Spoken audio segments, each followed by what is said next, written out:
Shaw কয় টাকা KG? 30 টাকা কেজি ভাই। এলা শস বলে 30 টাকা কেজি। কম কি সেটা ক? নগদ না বিঘা? এলা একশাই আছে। এ বাগুন কয় টাকা? বাগুন 50। 50 টাকা কেজি। তুলে ভালো কথা। গায়ের মাংস খাওয়া দিব না? সবাইকে খাওয়া হবে। এ ঢেঁড়স দিলে হবে।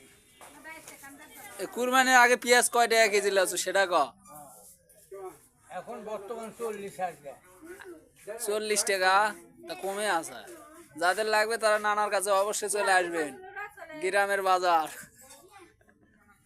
কাঁচা ঝাল, করলা, পটল, তরই, কদর, সোয়াশ, বেগুন তারপরে মুখ তুলে তুলে খাই দাও শুনে কম দামে দিব না।